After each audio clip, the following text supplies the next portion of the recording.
Howdy, we're Group 8. In our lectures, we've explored what makes a city both practical and personable. In A Contemporary City, Le Corbusier outlines his vision for an ideal city, but it lacks a human touch.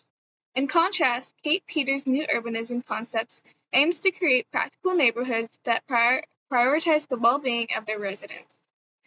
In A Contemporary City, Corbusier outlines the fundamental principles for designing an ideal city.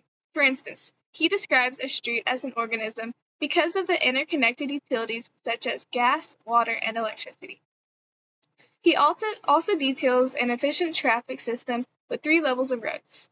As an aspiring civil engineer, I enjoy this section and agree with his belief that roads have their own ecosystem and should be thoroughly planned. Also, his ideal city would never happen because it's too rigid and doesn't account for the human welfare. In the author's introduction, Ebenezer Howard discusses the ongoing influx of people into overcrowded cities while rural areas remain largely untouched. He identifies the factors that draw people to both urban and rural life, referring to them as the town and country magnets.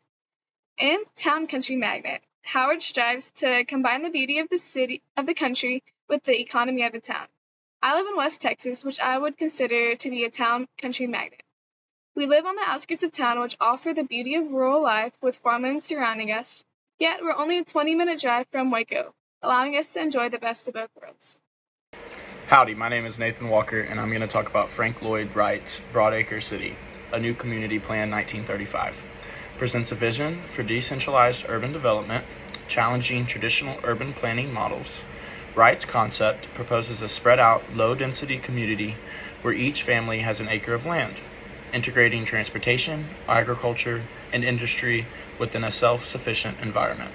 His plan rejects high-density cities in favor of a more organic, automobility-centered layout, emphasizing individual autonomy and direct access to nature.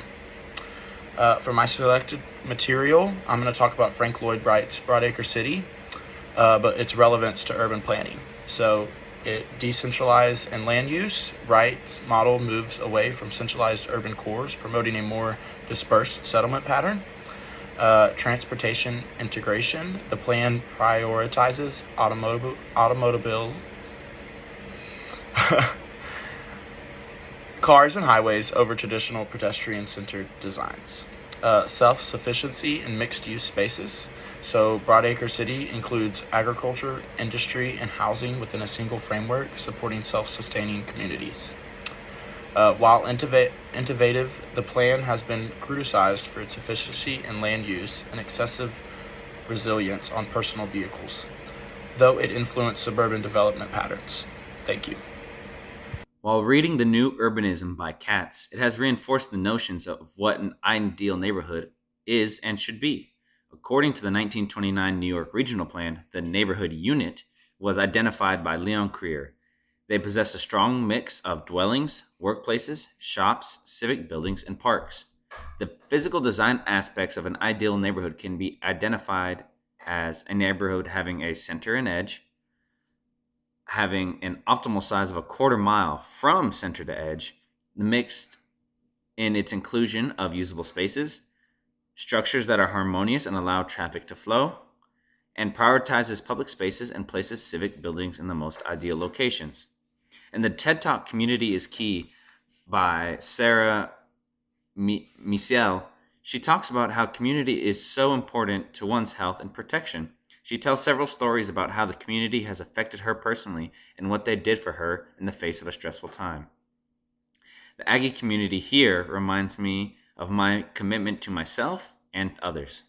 I know that if I ever went through a tough time, I know the Aggie family will have my back. Throughout the crash course video, the main points used to describe how we should design and build our communities were to use natural resources responsibly, promote economic growth, and advance social equity.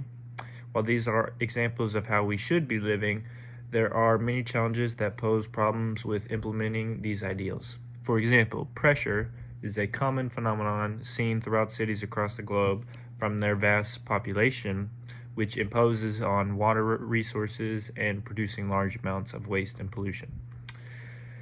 This trend of urbanization is widespread, with more than 80% of the world's population being projected to live in a city by 2050, according to Sunniva.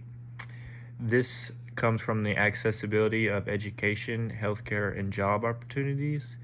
A potential way to combat the problems from Dr. Slette comes with the urbanization and includes investing in mainstream companies that are promoting ideals like zero emission transportation, renewable energy, green transition, and efficient heating and cooling systems. In conclusion, what we were hoping you take away from this presentation are that there are many factors that come into play with widespread urbanization we are seeing today, not all good, but with ideals on supporting sustainability, accessibility, and interconnectedness. There are many ways to combat climate change and other negative aspects that might arise in the future.